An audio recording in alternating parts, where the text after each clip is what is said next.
খেতে ভালোবাসেন এবং একঘেয়েমি চিকেন আর ভালো লাগে না, অবশ্যই তাদের জন্য আজকের রেসিপিটা। Welcome to my channel Mampi Rannabati. আমার চ্যানেলে সবাইকে ওয়ার্ম ওয়েলকাম। এখানে পেঁয়াজ নিয়েছি একটা বড়, আদা নিয়েছি 1 ইঞ্চি মাপের 5 থেকে 6টা, রসুন নিয়েছি 10টা কলি। এখানে 4 মগজ নিয়েছি 1 বড় চামচ, কাজু বাদাম নিয়েছি 7-8টা, আর নিয়েছি লবঙ্গ, এলাচ, দারচিনি মানে গোটা গরম মশলা, আর তার সাথে অবশ্যই আমাদের নিতে হবে কিশমিশ। কিশমিশটা কিন্তু অবশ্যই দেওয়ার চেষ্টা করবেন, কাজু, কিশমিশ আর 4 মগজ। আর এখানে আমি 600 গ্রাম চিকেন দেখাচ্ছি।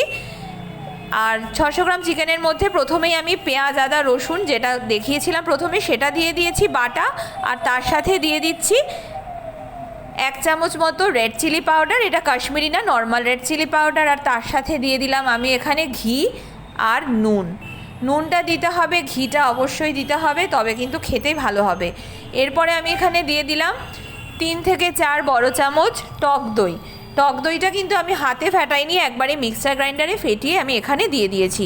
তাহলে হয় কি, খুব স্মুথ একটা ব্যাটার তৈরি হয় আর দারুণ লাগে, এটা ক্রিমি টেক্সচার আসে। এরপরে কড়াইয়ের মধ্যে আমি দিয়ে দিলাম রিফাইন্ড অয়েল।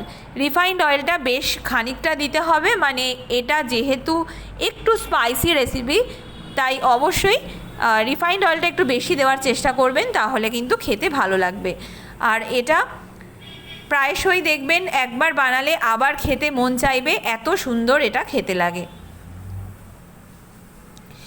তেলটা গরম হয়ে যাওয়ার পরে এরপরে আমি এক এক করে চিকেন সব দিয়ে দিতে হবে।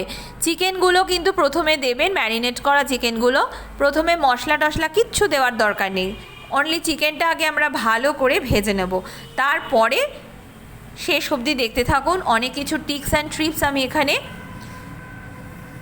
দেব, সেটা অবশ্যই ফলো করবেন, তাহলে ভালো খেতে লাগবে। এরপরে চিকেনগুলো ভালো করে দিয়ে দিতে হবে এক এক করে।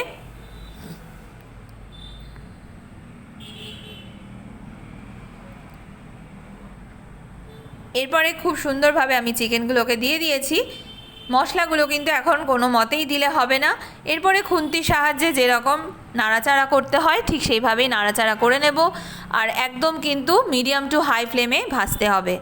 প্রত্যেকটা চিকেন যেন ইভেনলি ভাজা হয় সেটা অবশ্যই খেয়াল রাখবেন। যত বেশি ভাজবেন এটা টেস্ট কিন্তু তত বেশি আসবে। এটা ছিল আজকের ট্রিপস। এর ট্রিক্সের সাথেও আরও কিছু ট্রিক্স আমি দেব আপনাদের।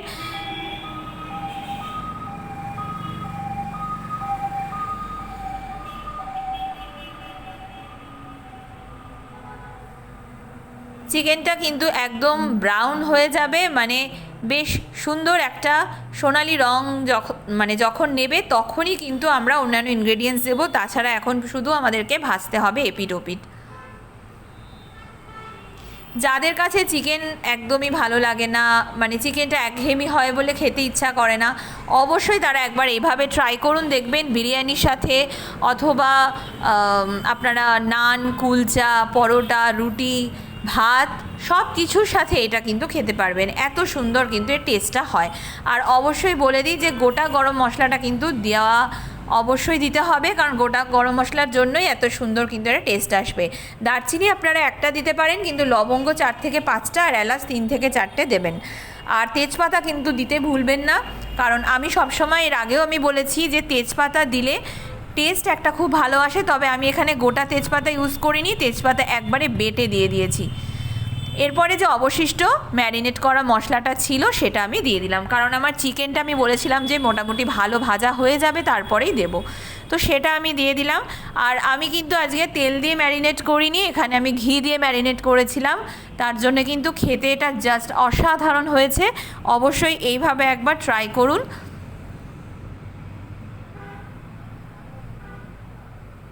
দেখুন কত সুন্দর কিন্তু চিকেনটা কালারটা নিয়েছে, দারুণ খেতে হবে এটা।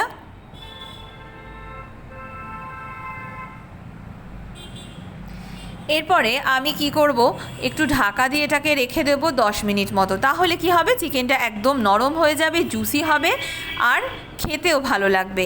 এরপরে ভালো করে এটা নাড়াচাড়া করে নিতে হবে একদম তলা থেকে, কারণ যেহেতু আমি এখনও অবধি কোনো জল দিইনি তাই অল্প একটু একটু কিন্তু কড়াইতে লাগবে, তাই একটু ভালো করে কষানোর জন্যই আমি এখনও কিন্তু জলটা দিচ্ছি না।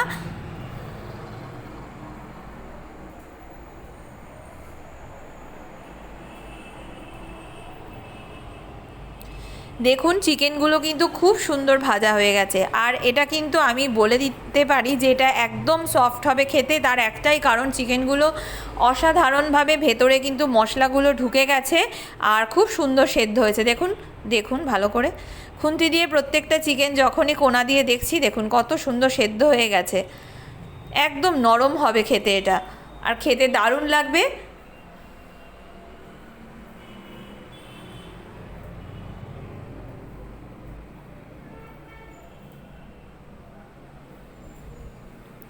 এরপরে কাজু, কিশমিশ, চার মগজ, প্রত্যেকটা উপকরণ যেগুলো আমি বলেছিলাম কাজু, কিশমিশ, চার মগজ, সেটা ভালো করে বেটে নিয়েছি।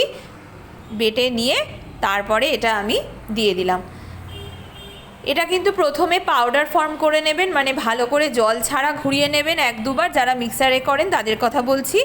ভালো করে এটাকে মিক্স করে পাউডার করে নেবেন, তারপরে সামান্য জল দিয়ে দিয়ে এটাকে বাটবেন, তবেই কিন্তু পোস্ত বলুন বাদাম বলুন খুব সুন্দর কিন্তু বাটা হয়। তারপরে মিক্সার গ্রাইন্ডারে সামান্য পরিমাণে একটু জল দিয়ে নিয়েছি, জল দিয়ে নিয়ে এর মধ্যে দিয়ে দিলাম, ব্যাস। এরপরে এটা একদম স্লো ফ্লেমে দিয়ে দেবো, মানে একদম ধিমে আছে এটা হবে। আর কিন্তু আমাদের এটা নিয়ে নাড়াচাড়া করার দরকার নেই, আপনি চাইলে এটা ঢাকা দিয়ে বসিয়েও করে নিতে পারেন, অথবা ঢাকা খুলেও আপনি করতে পারেন। তো যেহেতু আমার চিকেনটা অলরেডি সেদ্ধ হয়ে গেছে, তাই আমি একদম লো ফ্লেমে দিয়ে এটা জল দিয়েছি, কিন্তু আমি বেশি নয়, 1 কাপ মতো জল আমি এখানে মিশিয়েছি। তাও কিন্তু গরম জল দিতে হবে, কোনো রকম নর্মাল টেম্পারেচারে জল দেবেন না, তাহলে কিন্তু খেতে ভালো লাগবে না। কারণ গরম জল দিলে কি হয়, যেহেতু এটা মানে এত সুন্দর রান্না, আর যে কোনো রান্নাতে যদি আপনি গরম জল দেন দেখবেন টেম্পারেচারটা ব্যালেন্স থাকে, ঠান্ডা গরম হয়ে গেলে জিনিসটা টেস্ট ভালো আসে না। ব্যাস, আর কোনো কিছু নেই। এরপরে এইভাবে আপনারা সার্ভ করুন, আর আমার চ্যানেলটা সাবস্ক্রাইব করতে ভুলবেন না।